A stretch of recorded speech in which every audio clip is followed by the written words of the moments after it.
Bismillahirrahmanirrahim. Assalamualaikum warahmatullahi wabarakatuh.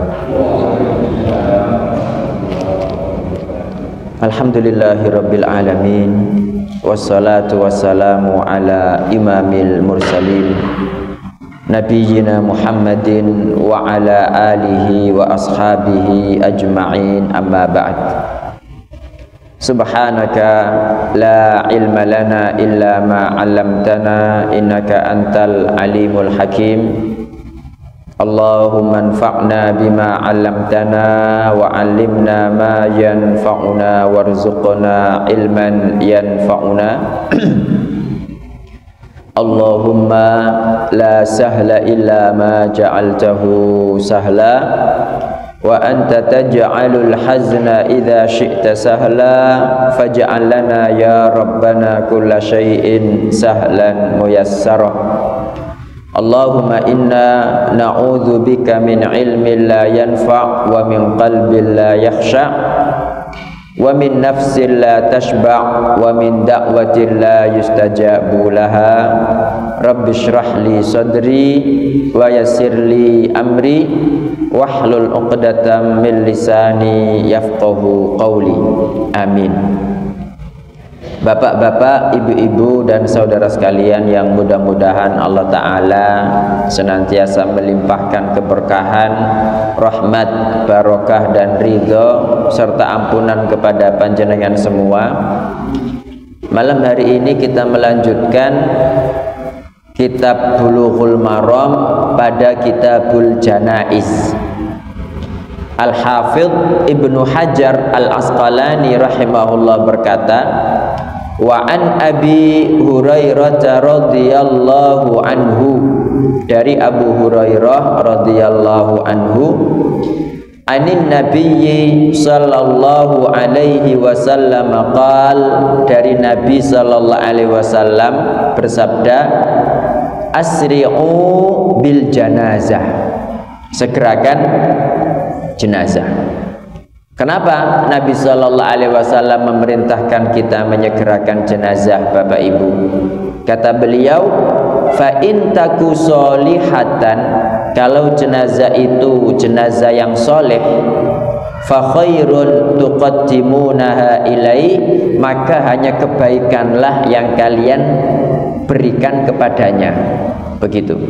Wa in siwa dzalika, tetapi jika jenazahnya selain itu, maksudnya bukan jenazah yang soleh, fasyarrun, maka hanya keburukan, tad'unahu an riqabikum, yang kalian letakkan pada leher-leher kalian. Muttafaqun alaih, hadisnya muttafaqun alaihi, disepakati kesahihannya oleh Imam Bukhari dan Muslim.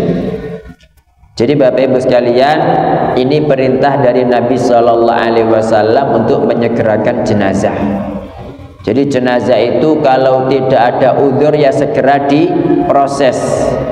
Apakah itu pemandiannya, pengkafanannya, penyolatannya, kemudian pengkuburannya, itu harus cepat-cepat, tidak boleh ditunda kecuali ada kondisi darurat. Apa itu? Nanti insya Allah dijelaskan. Jadi pelajaran pertama Bapak Ibu yang kita dapatkan dari hadis ini, ya paling tidak kalau ada perkara buruk itu jangan lama-lama bersama kita. Kalau ada perkara buruk itu jangan lama-lama bersama kita. Nabi Shallallahu Alaihi Wasallam mengatakan, wa in siwa dzalika, kalau jenazahnya selain itu bukan yang soleh, fasyarrun tad'unahu an riqabikum, maka hanya keburukan yang kalian letakkan pada leher kalian. Ya, jadi ini menunjukkan bahwa perkara yang buruk itu memiliki pengaruh, Bapak Ibu, pengaruh kepada sekitarnya. Makanya Nabi Shallallahu Alaihi Wasallam memerintahkan kalau jenazahnya tidak baik, ya, itu biar kita tidak kesababan. Apa tidak kesababan itu? Kita tidak ketularan tidak ketularan keburukannya. Tak kira Arif kembaran nggih bagi. Oh nggih. Nggih, kok luwih ganteng ngono. Cuma aripe ndak ada nggih. Ndak ada, alhamdulillah. Nggih, cok rame-rame. Nggih, jadi pelajaran pertama Bapak Ibu dari hadis ini, kita diperintahkan menyegerakan jenazah. Nggih, dari tempat sholat ke kuburan. Itu di situ. Kemudian para ulama menjelaskan, ya, jadi yang namanya menyegerakan ini yang menyegerakan semuanya Bapak Ibu. Menyegerakan pengurusannya, ya, mulai segera diapakan, dimandikan, kemudian segera dikafani, kemudian disolati, selesai sholat juga segera dibawa ke kuburan. Nah, ini perintah untuk cepat, tapi cepat bukannya berlari, berjalan, tapi bukan berjalan landai, tetapi jalan yang cepat, ya, sebagaimana sudah ada, sudah dilakukan di masyarakat kita Bapak Ibu. Ya, jadi perintah ini untuk menyegerakan itu semuanya, bukan hanya berjalan saja, ya, tetapi segera diurus, segera diurus. Dalam hadis lain Nabi Sallallahu Alaihi Wasallam mengatakan, la yambaghi li jifati muslim, gak patut bagi mayat seorang muslim tabqa baina dhuhranai ahlihi. Tabqa itu tetap ada, tidak segera dikuburkan, tetap ada di antara keluarganya, itu tidak patut, kata Nabi Sallallahu Alaihi Wasallam. Kasihan Pak, kalau dia orang baik, kasihan dia nggak segera mendapatkan nikmatnya. Kalau dia orang buruk, itu nanti kita yang ketularan. Jadi kita yang ketularan kesababan keburukannya, gitu loh. Karena ya kayak tempat yang digunakan untuk maksiat, ya kan.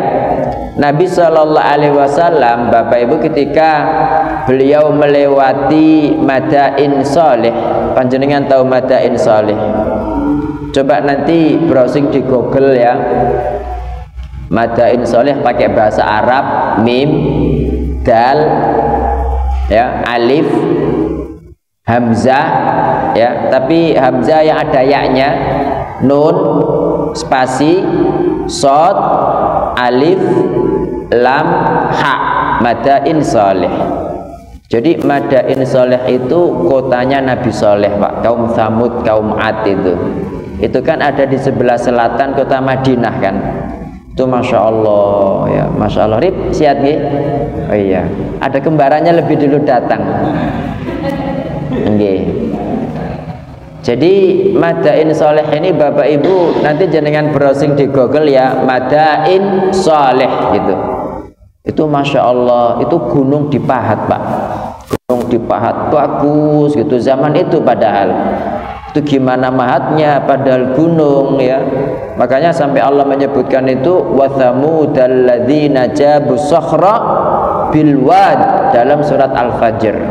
Nah, itu kan diazab sama Allah Ta'ala. Kata Nabi Sallallahu Alaihi Wasallam, kalau kalian lewat situ itu cepetan, jangan berlama-lama, dan kalau bisa menangiso.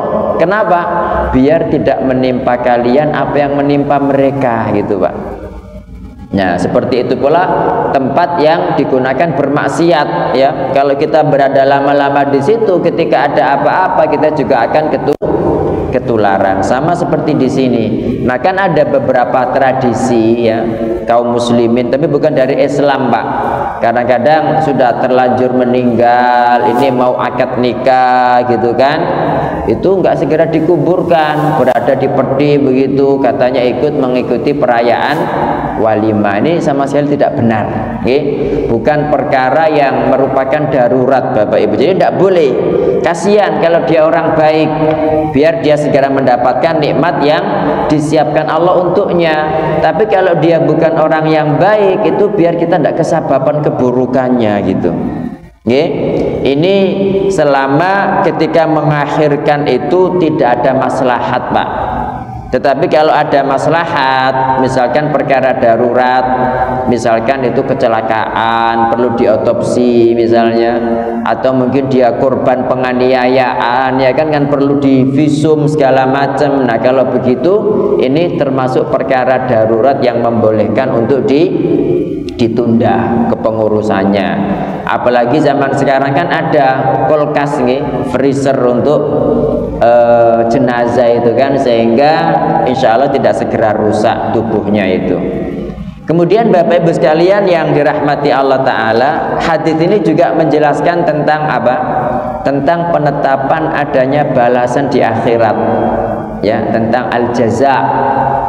Al-jaza itu pembalasan. Kalau orang berbuat baik dibalasi kebaikan, kalau orang berbuat buruk dibalasi keburukan. Jadi orang beriman itu begitu, Pak. Yang menjadikan orang kenapa semangat melakukan amal soleh, karena dia beriman kepada yang gaib. Di sana ada pahala, ada surga, begitu. Dan kenapa dia tidak mau melakukan dosa, tidak mau melakukan keburukan? Karena dia tahu di sana ada neraka, meskipun tidak ada yang tahu dari manusia misalnya.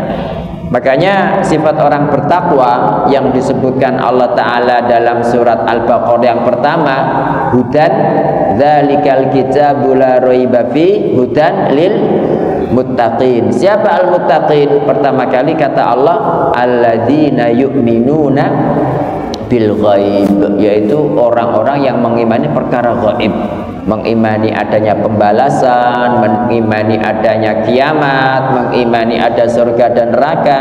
Ini yang menjadikan orang itu berbuat taat, gitu loh. Ini yang menjadikan orang itu tidak melakukan dosa. Baru kemudian wa yuqimunas shalah, mendirikan salat. Orang, Pak, kalau dia nggak ada iman kepada yang gaib, lapo aku sholat nggak badi belas, ya kan? Makanya sampai ada istilah time is money, ya kan? Waktu adalah uang. Jadi waktu itu uang sampai gak kau bersolat, gitu loh. Wa mimma razaqnahum yunfiqun, dan mereka menginfakkan apa yang kami rizkikan kepada mereka. Jadi yang mendorong orang berinfak, mendorong orang bersedekah, berzakat, itu kan jelas, Pak. Saya punya 1 juta, infakkan 100, kan kalau kita pakai logika kan pasti habis kan, pasti tinggal 900. Nah, kenapa sudah tahu ini kalong ya berkurang, kok tetap dia keluarkan? Karena ada iman kepada yang gaib. Masya Allah, jazakumullah khairan, barakallahu fikum. Jadi itu, jadi yang mendorong orang melakukan ketaatan itu karena beriman kepada yang gaib, begitu, Pak. Kemudian Bapak Ibu sekalian yang dirahmati Allah Ta'ala, manusia itu tercipta dari ruh dan jasad. Ruh inilah yang menjadi asal manusia, Bapak Ibu. Ruh inilah yang nanti mendapat tanggungan, mendapat taklif, diperintah oleh Allah, dilarang oleh Allah Subhanahu wa Ta'ala. Jadi roh inilah yang diperintahkan melakukan ketaatan, diperintahkan sholat, diperintahkan puasa, itu roh, Pak. Ya. Sementara jasad kita ini ibarat cuma pakaian aja, ibarat casing, itu jasad. Jadi yang inti itu adalah roh, itu yang inti. Ketika roh sudah meninggalkan jasad, akhirnya jasad ini kan nggak ada gunanya kan, dia nggak ada faedahnya, nggak ada manfaatnya, gitu loh. Kalau dibiarkan itu nggak ada gunanya, malah membuat malapetaka kan, begitu. Makanya karena kalau dia dibiarkan lama berada di muka bumi, dia menjadi rusak, bau, busuk dan lain sebagainya. Syariat Islam ini Allah Ta'ala dan Rasulullah SAW memerintahkan kita segera menguburnya. Jadi ada perbedaan antara ruh dengan an-nafas. Kalau nafas itu kan ada 3, Pak. Itu ruh semua itu. Ada an-nafsul mutmainnah yang disebutkan dalam surat apa? Surat apa? Al-Fajr. Ya ayyatuhan nafsul mutmainnah irji'i ila rabbiki radiyatan mardiyah fadkhuli fi ibadi wadkhuli jannati. Itu nafas. Ada nafsul mutmainnah. Ya, mudah-mudahan Allah Ta'ala menganugerahkan kepada saya dan panjenengan semua an-nafsul mutmainnah. Kemudian ada an-nafsul lawwamah. An-nafsul lawwamah yang tengah-tengah, Pak. Jadi an-nafsul lawwamah ini yang suka mencaci, mencela. Allah berfirman dalam surat Al-Qiyamah, la uqsimu biyaumil qiyamati wa la uqsimu bin nafsil lawwamah. an-nafsul lawwamah itu tukang mencaci. Mencaci orangnya, mencaci roh ini. Kon niku lho kok malah salat sih, kon kok gak tangi-tangi sih subuh, kon niku kok ngene terus sih. Jadi dicela terus, Pak. Ya, ini yang nanti kemudian naik tingkatan menjadi an-nafsul mutmainnah. Nah, yang paling buruk itu an-nafsul ammarah. An-nafsul ammarah. Ammarah itu dari kata amaro ya'muru, senantiasa memerintahkan keburukan. Makanya dalam surat Yusuf, Masya Allah, Nabi Yusuf itu mengatakan begini, padahal Nabi loh Pak. Wa ma ubarri'u nafsi innan nafsa la ammaratun bisu'i illa man rahimah rabbi. Wa ma ubarri'u nafsi, aku itu tidak mensucikan diriku. Padahal beliau Nabi Yusuf loh. Kenapa? Inna nafsa, karena nafsu, jiwa itu ammaratun bisu', sangat memerintahkan kepada keburukan, illa man rahimah rabbi, kecuali yang dirahmati oleh Rabbku. Nah, perbedaan roh dengan nafas. Roh ini Bapak Ibu itu dikatakan roh ketika dia sudah keluar dari jasad, itu namanya roh. Tapi ketika masih include bersama dengan jasad, itu namanya nafas. Itu di situ perbedaannya. Makanya nafas itu ketika masih include dengan jasad, ada an-nafsu al-ammarah bisu, ada an-nafsu al-lawwamah, ada an-nafsul mutmainnah. Nah, kenapa kok terbagi menjadi tiga tadi? Karena kembali kepada kalbu manusia. Kolbun itu kan ada tiga, ada kolbun mayit. Nah, kolbun mayit ini mayit sudah. Jadi kolbun mayit ini nggak akan, kata Ibnul Qayyim itu ya ibarat rumah yang bobrok Pak. Rumah bobrok, rumah reyot, nggak mungkin lah didatangi maling. Maling kayak nyolong opo gitu. Jadi kayak orang kafir itu, setan kayak penggoda apa wis kafir, nggak usah. Jadi yang godanya setan goda cak kole, goda arif gitu loh, karena ada iman, ada hartanya gitu kan. Jadi ini kolbun mayit, hatinya mati. Nah, namanya mati ini kan meskipun ditusuk, meskipun digeraji kan tidak terasa kan. Mayit jaringan tendang Mak, kesakitan mboten, nggih mboten gak ngira berok-berok mayit jari. Ya cuma nggih mboten pantes lah masuk mayit kok ditendangi, ya kan akhirnya Yahudi lah gitu, nggak menghargai manusia belas. Nah, yang kedua itu kolbun marid, kolbun yang sakit. Ya sakit itu kan ya ada iman tapi tidak maksimal. Diibaratkan Ibnul Qayyim ini dengan rumah, banyak harta, tetapi penjagaannya tidak kuat. Ada harta di rumah itu Pak, tapi gak ono satpame, pemiliknya pergi terus, apa gak dikiting mbek maling ya kan? CCTV gak ono, satpam ndak ono.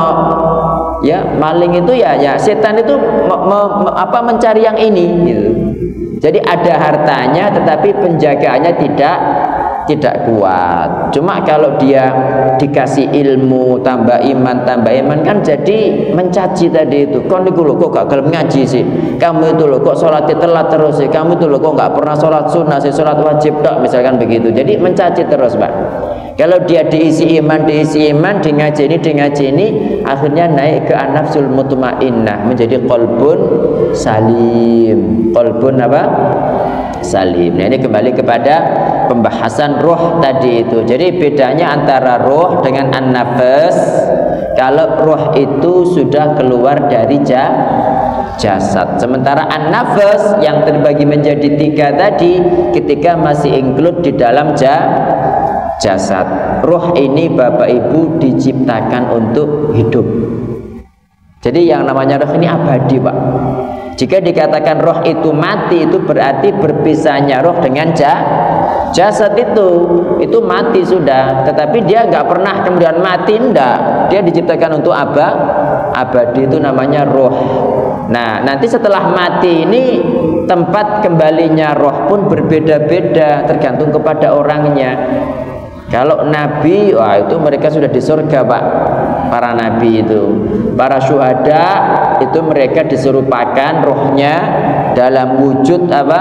Burung hijau yang terbang ke sana kemari, memakan dari buah-buahan surga, Kemudian ketika sore kembali mereka kepada lampion-lampion yang menggantung di arsy. Itu ada roh itu yang langsung diazab di kuburnya, ada roh itu yang mukmin itu tetap di alam barzakh tapi dia mendapatkan nikmat, Pak. Jadi tergantung kepada kondisi manusia. Ada roh itu yang dia tertahan, tidak bisa masuk surga, Pak, gara-gara hutang. Dan dulu hadisnya sudah kita bahas. Jadi intinya roh ini tempat kembalinya setelah mati itu berbeda-beda. Ya mudah-mudahan Allah Ta'ala menjadikan roh saya dan roh panjenengan semua ini sudah di surga, Pak. Sudah di surga. Loh Ustaz, yang di surga itu bersama jasad nggih, boten roh mawon, wong jasadnya dikuburkan di bumi jari. Ya, baru nanti ketika kiamat itu apa? Langsung dikembalikan lagi kepada jasadnya, gitu Bapak Ibu. Oke, hadis berikutnya wa an Abi Hurairah radhiyallahu anhu qala, dari Abu Hurairah radhiyallahu anhu berkata, nah ini Bapak Ibu tentang keutamaan menyolati jenazah dan mengikuti sampai kuburan, ya. Qala Rasulullah sallallahu alaihi wasallam, Rasulullah sallallahu alaihi wasallam bersabda, man syahidal janazata, barang siapa menyaksikan jenazah, hatta yusalla alaiha, hingga disolati. Berarti kan dia itu datang sebelum disolati kan, jadi dari rumahnya dia ikut bawa ke masjid gitu kan, Pak. Kemudian disolati, ya, dia ikut menyolati juga, falahu qiratun, maka baginya 1 qirat. Wa man syahidaha hatta tudfana, dan barang siapa yang menyaksikan jenazah sampai dikuburkan, sampai selesai, falahu qiratani, maka baginya 2 qirat. Masya Allah. Jadi Bapak Ibu, pahala itu ya kalau kelihatan gitu, orang itu pasti, Pak, nggak ada yang tidak mau, pasti semua semangat melakukan kebaikan. Ya gampangannya gini, misalnya gini, barang siapa yang besok sholat subuh di Masjid Al-Ikhlas dapat 50.000 lah teko kabeh sak medhae. 50.000 tok padahal. Duit sak mahfud ini. Nggih. Falahu qiratan, maka baginya 2 qirat. Qila, Nabi ditanya, wamal qiratani, nopo 2 qirat niku wahai Rasul? Qala, beliau menjawab, mithlul jabalainil azimaini, seperti 2 gunung yang besar-besar. Masya Allah. Panjenengan yang tahu paling besar gunung itu apa? Semeru, ya. Semeru itu pernah naik jenengan Cak Kolik? Nggak boleh ya. Iya, ketinggian bahaya, nggih. Itu apa ditutup? Nggih. Semeru dengan Bromo besar mana? Semeru, nggih. Oh, besar Semeru ya. Nggih, nggih. Jadi andekan itu Semeru 2, Pak, itu pahala sampean Masya Allah dannya besari gitu. Nah nanti disebutkan itu seperti gunung Uhud 1 qirat itu. Hadis berikutnya nggih. Nah, wali muslimin, dalam riwayat Muslim, hatta tudoa fil lahdi, sampai dimasukkan ke dalam lahat. Tahu lahat nggih? Jadi lahat itu setelah kotak yang persegi panjang itu di arah kiblat, baik di bawah atau samping itu dikubur dikedui lagi. Jadi nggak pakai peti, Pak. Kalau orang Islam itu nggak pakai peti, mayat dimasukkan ke dalam, terus ditutup pakai papan atau pakai bata yang dari kuburan itu, cuma nggak dibakar, baru kemudian ditimbuni sama tanah, itu lahat. Nah kata Nabi Shallallahu Alaihi Wasallam, al-lahdu lana, lahat itu untuk kita kaum muslimin, wasyaqqu li ghairina, dan syak yang kotak persegi panjang itu untuk selain kami, itu untuk orang Yahudi dan Nasrani. Loh Ustaz, berarti kalau orang Islam pakai peti tidak boleh? Tidak boleh, hukum asalnya tidak boleh, kecuali kalau mungkin kuburannya pas musim hujan banjir kan, baru 1 meter sudah nyumber. Nah itu kan mau tidak mau harus pakai peti, Pak, diterpali kan, karena masa kita dimasukkan langsung kelagepen mayit ya sakno ya. Meskipun ya insya Allah dia sudah mati tidak akan kelagepen kan, tapi kan perlakuan kita kepada mayit yang muslim ya, karena mayit itu sama seperti hidup Pak. Makanya nanti atau sudah atau belum itu, jadi mematahkan tulang mayit itu sama dengan mematahkan tulangnya ketika dia hidup. Kasru admil mayyiti ka kasrihi hayyan. Jadi kalau kita mematahkan itu sama seperti kita mematahkan orang hidup. Jadi kita perlakukan seperti orang hidup, mayit apalagi muslim gitu loh. Jadi ketika ada kondisi darurat ya pakai peti tidak apa-apa. Misalkan kayak banjir tadi itu, kemudian petinya dikasih terpal biar nggak nyumber, diinjak sama orang baru kan dimasukkan situ ya. Seperti itu tidak menjadi masalah. Tapi kalau nggak ada kondisi yang seperti itu, yang paling utama adalah pakai lahat tadi ya, pakai lahat tadi. Walil Bukhari aidan, dalam riwayat Bukhari juga min hadithi Abi Hurairah, dari hadis Abu Hurairah Nabi sallallahu alaihi wasallam bersabda, man tabi'a janazata muslimin, barang siapa mengikuti jenazah seorang muslim, imanan wahtisaban. Ini yang penting Pak. Jadi kenapa dia mengikuti jenazah seorang muslim itu? Karena iman, karena mencari pahala. Jadi dia tidak menyolati seorang muslim, dia tidak mengiringi sampai dikuburkan itu kecuali karena dia mengimani adanya pahala itu, dan memang dia niatnya mencari pahala. Ini sunnah Nabi memerintahkan, apalagi ada pahala yang seperti 2 gunung besar-besar tadi itu. Nah itu namanya imanan wahtisaban. Kemudian wakana ma'aha, dia senantiasa bersama jenazah itu hatta yusalla alaiha, hingga disolati, wa yufragha min dafniha, dan selesai dari pengkuburannya, fa innahu yarji'u biqirataini, maka dia kembali pulang membawa pahala 2 qirat. Kullu qiratin, masing-masing qirat itu mithlu jabali Uhudin, seperti gunung Uhud. Gunung Uhud itu besar loh Pak, panjang. Jadi ketika panjenengan diberi Allah Ta'ala rizki bisa umroh, bisa haji. Tapi kalau haji kayaknya nggak bisa Pak, kecapean jenengan lapor rono-rono ya, karena sudah sibuk. Tapi yang mungkin juga sih, tapi biasanya orang itu ketika umroh itu pergi ke Uhud sana. Jadi yang di depan itu makam syuhada Uhud, terus ada gunung kecil yang orang-orang pada naik, itu bukan itu Uhud, itu yang belakang besar itu. Kalau gunung yang kecil itu Jabal Rumah namanya. Jabal apa? Jabal Rumah, yang dulu itu Nabi meletakkan para pemanah di situ. Dulu agak tinggi Pak, cuma sekarang karena banyak dipeneki orang ya, akhirnya ya menjadi lebih rendah dan memang mudah dipanjat. Tapi dulu ya yang belakang besar itu yang namanya Gunung Uhud itu besar itu. Nggak tahu, saya nggak pernah ngukur antara dia dengan Semeru besar mana. Cuma bedanya kan kalau Semeru kan banyak pepohonan ya. Nah kalau Gunung Uhud kan nggak ada pohonnya Pak, batu semua itu. Cuma keutamaannya Uhud itu kata Nabi Shallallahu Alaihi Wasallam dia adalah gunung surga. Di Semeru kan tidak ada Pak penyebutan seperti itu. Kemudian Uhud ini kata Nabi Shallallahu Alaihi Wasallam jabalun, gunung, nuhibbuhu wa yuhibbuna. Dia gunung yang kita mencintainya, dia mencintai kita. Ya wallahu a'lam dari apanya itu gunung Uhud ya.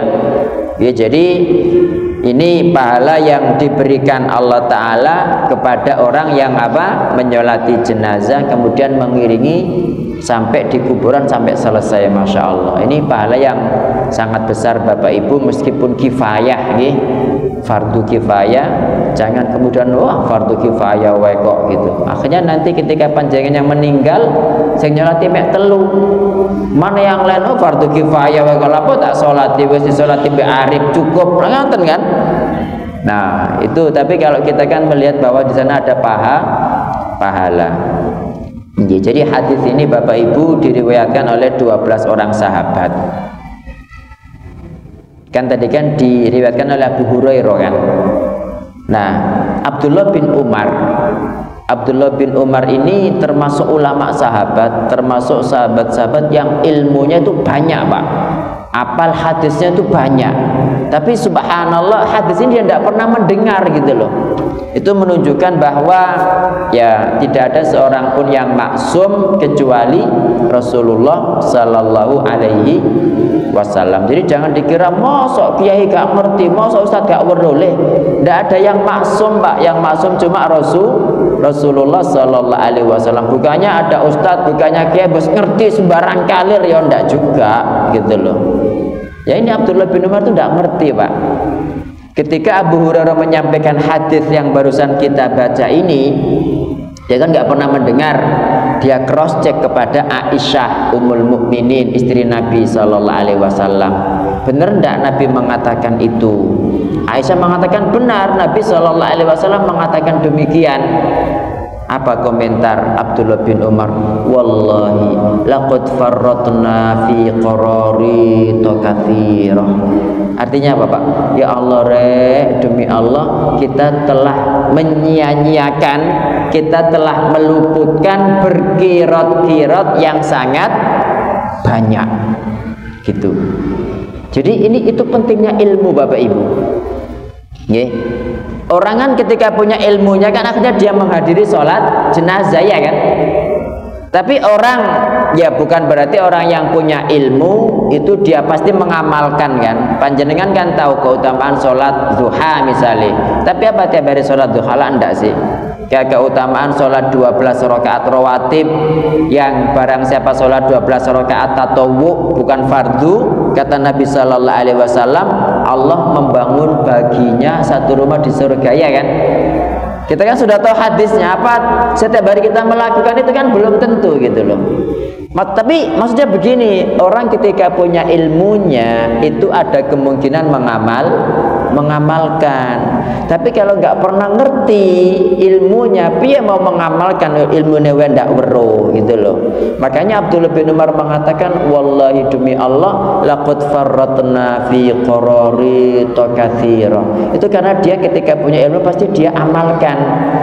Nah, berhubung dia ndak ngerti, dia kan baru tahu itu ketika tua. Ya Allah gitu. Bahasa kita ya Allah betapa banyak kirot-kirot yang sudah kita sia-siakan, yang tidak kita dapatkan gara-gara kita tidak ngerti hadis ini, sehingga kita tidak begitu mementingkan menyolati jenazah sampai menguburkan di pekuburan. Itu loh Bapak Ibu. Okay? Jadi ini juga menjadi dalil bahwa orang yang berilmu itu mudah masuk surga Pak. Sementara orang yang tidak punya ilmu itu mudah masuk neraka. Loh kok bisa Ustadz? Nah ini buktinya kan, ketika dia punya ilmu kan akhirnya tersemangati mengamalkan kebaikan biar dapat pahala ya kan. Nah sementara orang yang tidak ngerti, kan ada hadisnya Bapak Ibu. Dulu kita membahas tentang sholat kan ada sutroh ya. Sutroh gitu, tahu sutroh? Itu sutroh mboten? Sini nggak ada sutrohnya ini. Ada gitu, tapi jarang pakai, nggak tahu ketok cak kolik sutrowan ayo. Ya, jadi sutroh. Jadi tentang sutroh ini Bapak Ibu, Nabi Shallallahu Alaihi Wasallam bersabda begini. Lau ya'lamul maru baina yadayil musalli madza alaihi minal itsm lakana an yaqifa arba'in khairun lahu min an yamurra baina yadai. Artinya andaikan orang yang lewat depan orang sholat, ini selain makmum, selain apa, ini khusus untuk orang yang sholat sendiri dan imam. Kalau makmum, panjenengan lewat depan makmum tidak apa-apa. Ketika ada uzur, misalnya kok di tengah sholat batal, panjenengan lewat depan makmum tidak apa-apa. Ya karena sutrohnya makmum mengikuti sutrohnya imam.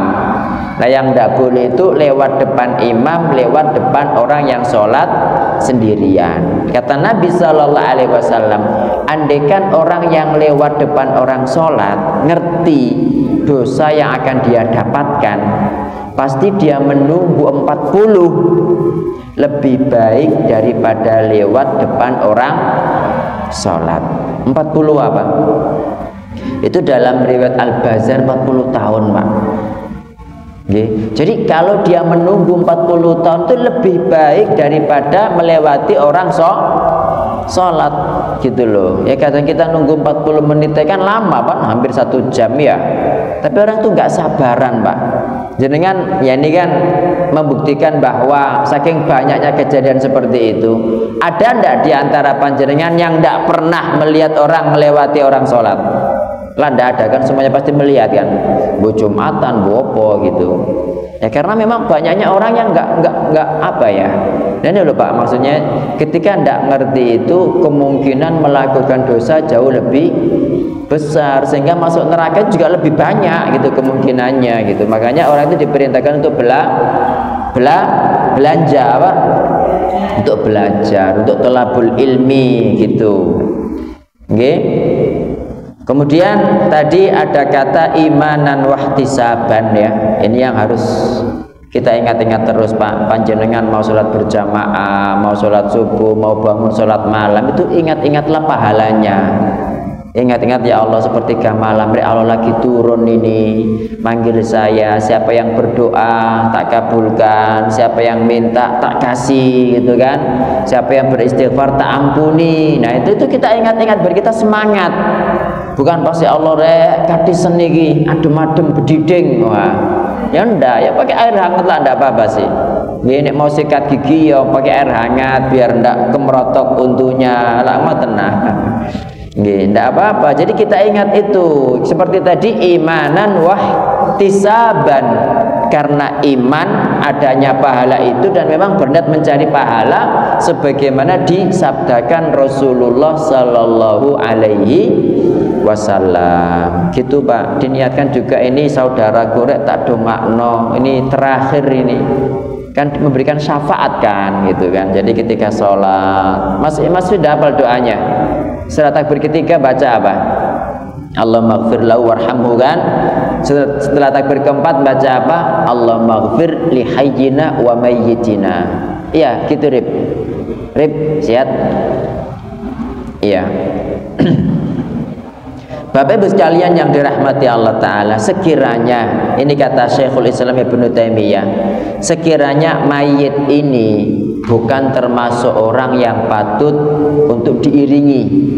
Ya kalau disolati kan mungkin kadang-kadang ada orang yang kita itu tahu, wah ini nggak boleh disolati, orang ini munafik ini gitu kan. Nah ini beda antara mengiringi dengan menyolati Pak. Jadi andaikan mayit ini bukan orang yang patut untuk diiringi ke kuburan, nah kita tetap dianjurkan untuk mengiringi. Kenapa? Sebagai bentuk apa ya, kita sakno mbek sing urip gitu loh, sakno bapake, sakno dulure ya kan. Jadi kita melihat ke mereka, bukan melihat kepada dianya. Jadi sebagai bentuk kebaikan kepada keluarganya, agar juga mereka itu seneng Pak.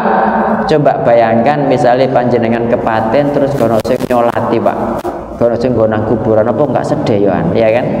Nah kita itu melihat ke merekanya, makanya bukan kepada si mayitnya, tetapi sebagai bentuk ihsan dan bentuk memberikan balasan yang baik kepada keluarganya. Mungkin anaknya kurang ajar tapi bapaknya orang baik, atau mungkin bapaknya kurang ajar tapi anaknya baik, istrinya baik ya kan, paman-pamannya baik. Nah itu yang kita lihat, bukan kita melihat mayitnya. Makanya sekiranya mayit itu tidak patut diiringi, kita tetap dianjurkan untuk mengiringi sebagaimana dilakukan Rasulullah Sallallahu Alaihi Wasallam kepada orang munafik Pak. Siapa namanya? Abdullah bin Ubay bin Salul. Itu Nabi mengikuti sampai ke kuburannya. Cuma kemudian Allah Ta'ala berfirman, wala tusalli ala ahadin minhum mata abadan wala taqum ala qabri. Jangan sekali-kali kamu menyolati seorang pun dari mereka yang mati, karena jelas munafik Pak. Wala taqum ala qabri, dan jangan berdiri di atas kuburannya untuk mendoakan. Tidak boleh, karena munafik gitu loh, karena munafik. Ya, kemudian hadis ini tadi sudah kita bahas, menunjukkan keutamaan menyaksikan jenazah, mulai menyolati, membawa, menguburkan sampai selesai ya. Yaitu kita ingat-ingat pahalanya, kita ingat ini perintah Nabi SAW dan bentuk kebaikan kepada seorang muslim. Dan nanti kalau aku seperti ini, nanti juga aku akan diperlakukan orang seperti itu, kan gitu kan. Jadi yang namanya ya al jaza'u min jinsil amal, balasan itu tergantung tergantung kepada jenis amal perbuatan. Kalau jenengan baik, ya nanti pasti baik kembali kepada kita gitu loh. Jadi kita berbuat baik itu kembali kepada diri kita sendiri. Makanya dalam masalah ghibah, ya dalam masalah ghibah, gimana itu bunyi ayatnya itu, surat Al-Hujurat itu.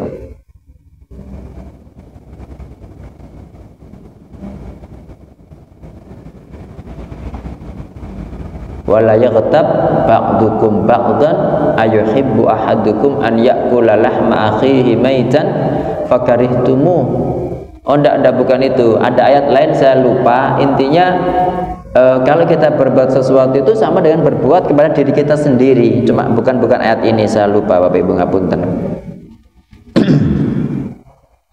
Nggih, jadi mendapatkan berapa qiraat tadi? 2 qiraat, dan 2 qiraat itu seperti 2 gunung yang besar-besar. Gunung Semeru dengan masjid ini besar mana Bapak Ibu? Semeru ya. Kira-kira kalau masjid Al-Ikhlas ini dibangun di Semeru, iso dadi berapa masjid? 1000 cukup. Nah, itu maksudnya kita mendapatkan pahala sebesar masjid ini, besar kan? Apalagi seperti 2 gunung yang besar-besar. Gunung itu besar.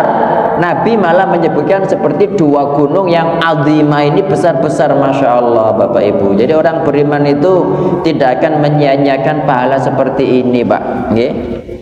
Tidak akan menyia-nyiakan pahala seperti ini. Nggih, ada pertanyaan Bapak Ibu, monggo silakan. Sudah waktunya pulang ini. Monggo Bu, silakan Bu.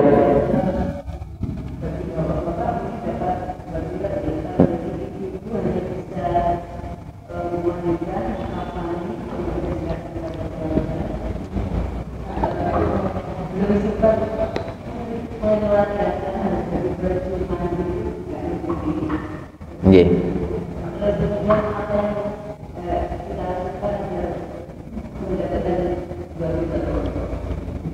Nggih. Nah itu semua ibu-ibu tak. Lah kan cuma yang memandikan tok kan. Iya. Jadi begini, pahala memandikan, pahala mengkafani itu juga lebih besar ya. Bukannya kemudian tidak ada pahalanya nggih. Jadi kan kalau lebih repot ya daripada sekedar menyolati, daripada sekedar membawa ke kuburan. Mengkafan itu kan juga ya, memandikan, mengkafan itu kan juga perjuangan kan. Itu juga ada pahala besar di sana. Jadi kalau misalkan ada suaminya atau istrinya ya. Loh, tapi ibu mengkafani itu kan habis itu kan dibawa ke masjid kan. Iya kan. Nah, insya Allah masih ada waktu lah. Dan panjenengan misalnya habis memandikan mayit itu kan tidak wajib mandi besar kan. Kan cukup berwudu aja. Diperintahkan mandi pun itu sebagai bentuk istihbab, anjuran, bukan kewajiban. Nggih. Loh, lan apa Bu? Loh, jenengan berarti Kamis kemarin ghaib ya? Oh, ini loh sudah kita bahas hadis keberapa itu? Bahwasanya kan ada hadis ya, barang siapa sing gotong mayit hendaknya berwudu, barang siapa yang memandikan mayit hendaknya mandi ya kan. Tapi perintah di sini ini bukan suatu kewajiban, bukan suatu kewajiban, itu cuma istihbab karena seorang muslim itu suci, bukan najis. Jadi cukup berwudu aja. Tapi kalau misalkan mau mandi ya monggo, itu lebih utama tapi tidak wajib. Pernah kan hadisnya kan? Nggih. Pernah apa mboten pernah?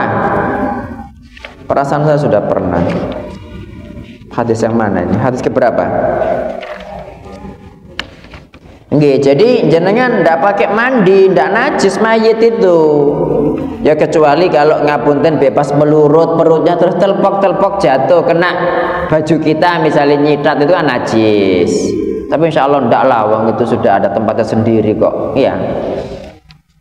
Ya jadi mayit itu kan diginikan, diangkat ya, terus dipelurut pelan-pelan. Itu kan untuk mengeluarkan yang kotor-kotor, yang najis-najis itu.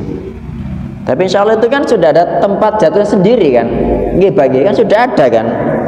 Iya, sudah ada tempat pemandian khususnya. Nggih, jadi tidak apa Bu, itu intinya tidak wajib ya, intinya tidak wajib. Jadi kalau panjenengan langsung berangkat ke masjid tidak menjadi masalah, tidak najis, boleh, nggak wajib untuk mandi dulu gitu loh. Nggih. Dan andaikan misalnya tidak sempat ya, misalnya tidak sempat, jenengan boleh sholat sendiri. Ya, misalnya ngejak siapa atau pergi, perempuan tidak boleh ya ke kuburan ya. Ngejak siapa gitu, perempuan-perempuan yang belum, ayo kita sholat ghaib, misalnya kayak ghaib, tapi tidak ghaib wong di dekat kok. Cuma ini termasuk udzur karena nggak menangis menyolati tadi itu, nggak menjadi masalah. Itu yang pertama. Yang kedua, yang namanya perempuan itu tidak boleh iri kepada laki-laki, wong wis ana cithakane dhewe-dhewe. Makanya Allah mengatakan walaisa dzakaru kal untha, laki-laki enggak seperti perempuan. Laki-laki wajib sholat berjamaah, perempuan tidak wajib. Siapa bilang perempuan wajib ke masjid?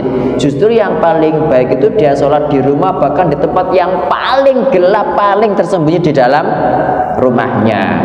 Bumene nek ngantuk kan ngono nang masjid wae ya kan. Tapi hukum asal seperti itu. Kayak laki-laki diwajibkan berjihad ketika ada panggilan perang ya kan.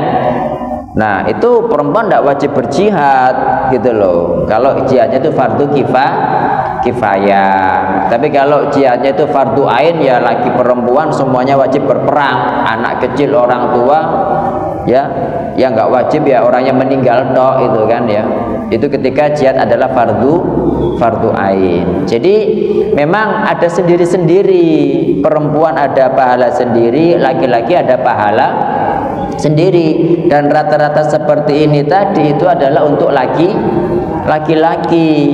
Ya sama seperti sholat berjamaah, ya itu kan wajibnya buat laki-laki. Tapi kalau perempuan misalkan ikut ya dia tetap dapat pahala. Cuma pahalanya jauh lebih besar ketika sholat di rumahnya. Gitu loh. Seperti itu Ibu. Nah kayak wanita misalkan wanita itu meninggal setelah melahirkan, kan mati syahid kan. Laki-laki ono tak arif lo, aku lo kok gak oleh mati syahid padahal gak meteng misalnya, tidak boleh, beda-beda gitu loh.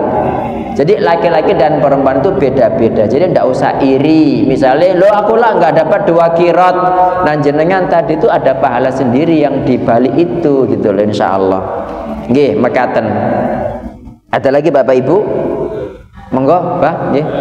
Biasanya kalau melaksanakan datang ke pemakaman, Pak itu memberikan ini hiburan yang saya nama saya.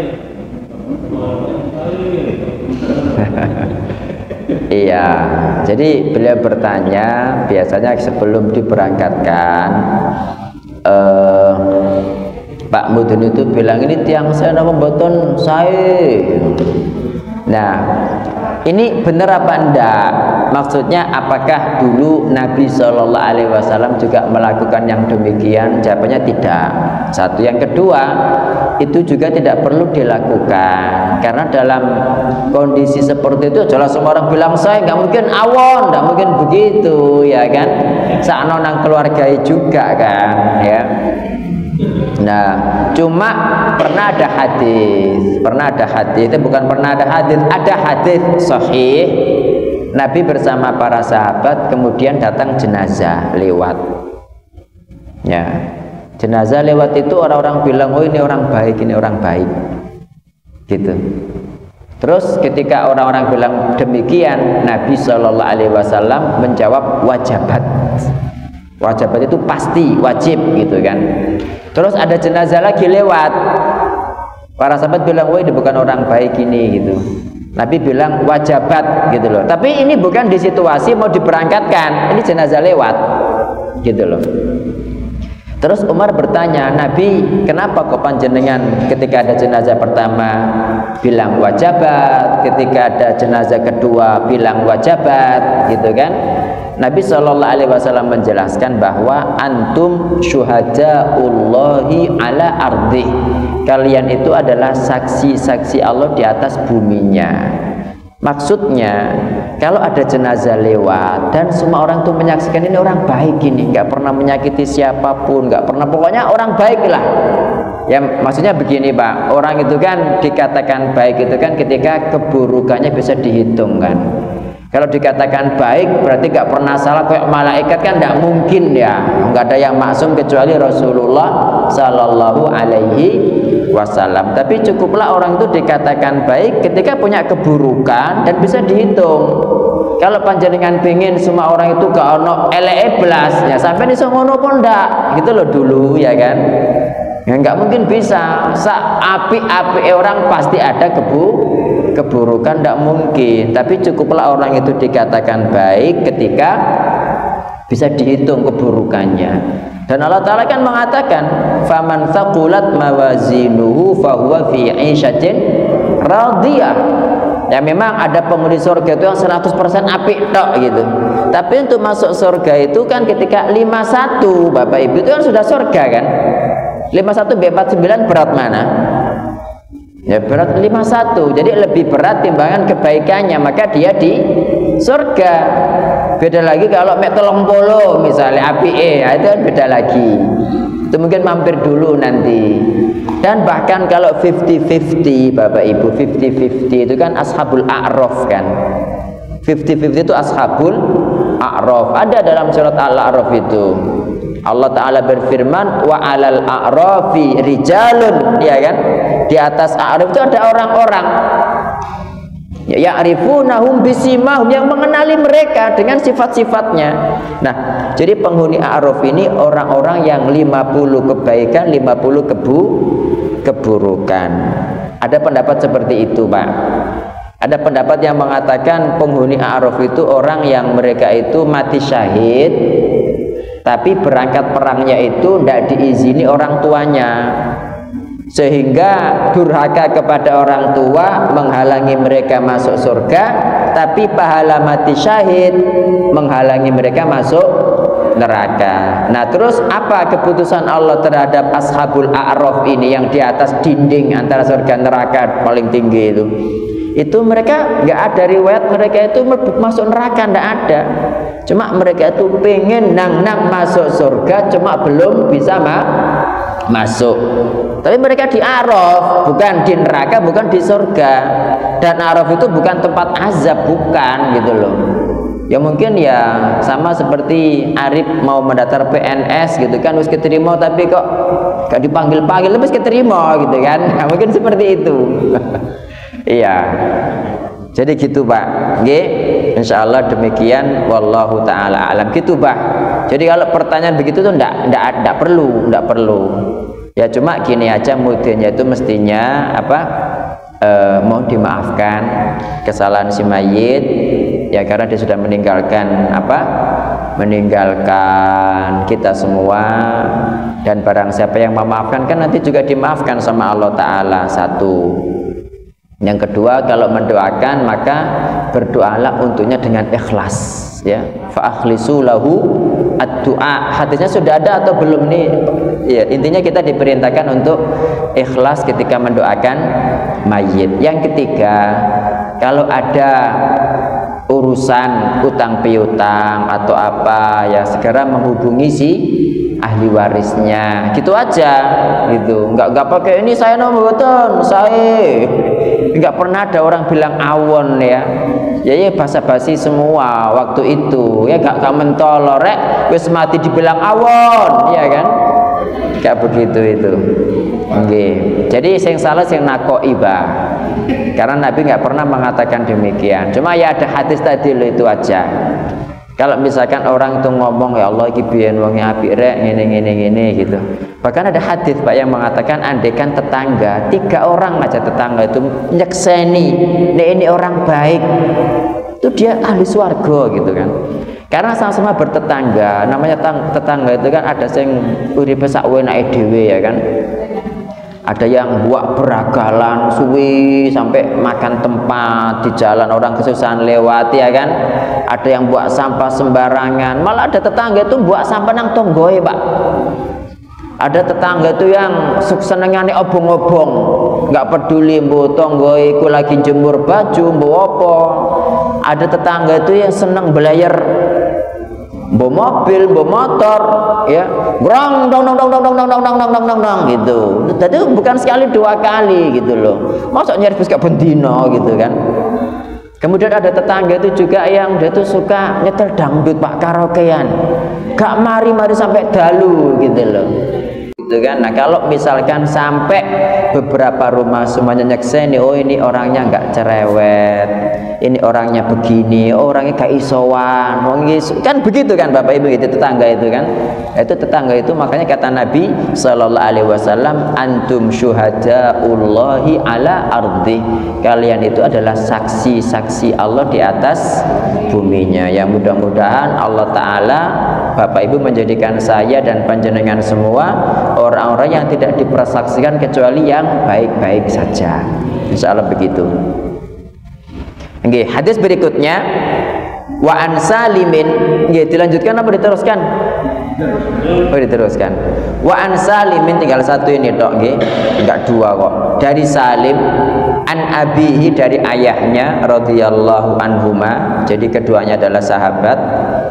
Annahu ra'an nabiyya sallallahu alaihi wasallam, bahwa dia ya melihat Nabi sallallahu alaihi wasallam, wa Abu Bakrin, Abu Bakar, wa Umar dan Umar, wa hum yamshuna amamal janazah, mereka itu berjalan di depan jenazah. Rawahul khamsah. Hadis ini sahih Bapak Ibu. Jadi yang sunnah pengiring itu berjalan di depannya mayit, bukan di belakang. Kalau di kita kan mayitnya dhisik baru di belakang ya kan. Nah, rupanya yang sunnah itu di depan. Di depan, jadi para pejalan kaki itu di depan, mayit di belakang, baru para pengendara itu di belakangnya mayit gitu Pak. Dan apa dalilnya? Nah ini barusan dia melihat Nabi Shallallahu Alaihi Wasallam, Abu Bakar dan Umar, mereka berjalan di mana? Di depan jenazah. Ini yang afdol. Tapi kalau misalkan ya di sekitarnya tadi ya enggak apa-apa. Cuma yang afdol adalah di depan. Kenapa sih kok di depan? Karena orang yang mengiringi itu kan yang menyolati kan. Yang menyolati itu kan yang memberikan syafaat. Jadi sepatutnya orang yang memberikan syafaat itu di depan.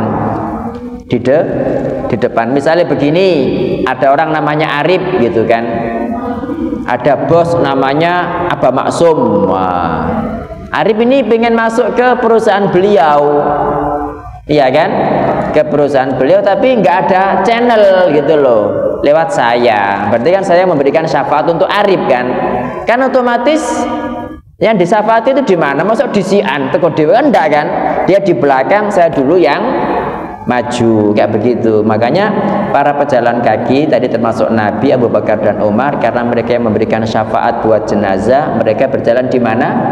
Amamal jenazah, di depan jenazah. Oke. Jadi cuma ini tidak wajib, ini namanya ini anjuran, ini mustahab.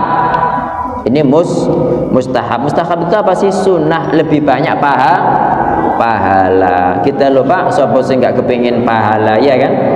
Kita siapa yang tidak senang pahala? Insya Allah begitu. Mudah-mudahan Allah Ta'ala menjadikan saya dan panjenengan semua orang-orang yang banyak pahalanya dan banyak diampuni dosa-dosanya. Amin. Mungkin ada pertanyaan Bapak Ibu, silakan. Halo, tidak ada. Ada tak Bu? Monggo.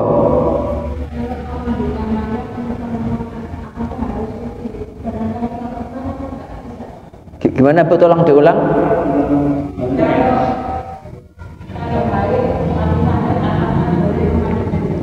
Oh, wanita haid apakah boleh memandikan jenazah? Siapa yang melarang?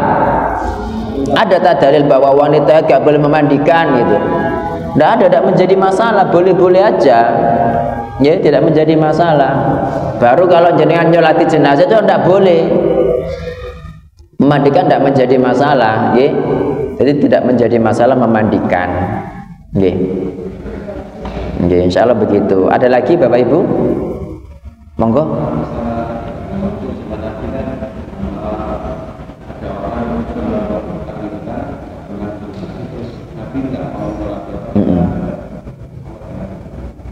Seperti itu. Iya, jadi beliau bertanya kan pernah di zaman Nabi itu ada jenazah, Nabi disuruh nyolati, cuma karena ada hutang Nabi tidak mau nyolati. Nah, apakah kita juga patut seperti itu?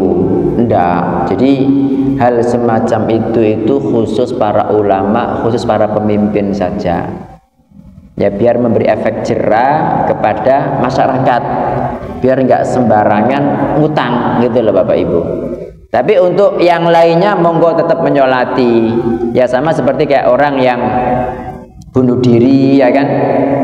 Bunuh diri itu kan diperintahkan kepada para ulama, kepada para pemimpin untuk tidak menyolati. Tapi dia tetap muslim, orang awam boleh. Kenapa? Untuk memberi efek jerah saja, biar nggak ditiru orang kalau perbuatannya yang tidak baik gitu loh. Nah sama seperti tadi.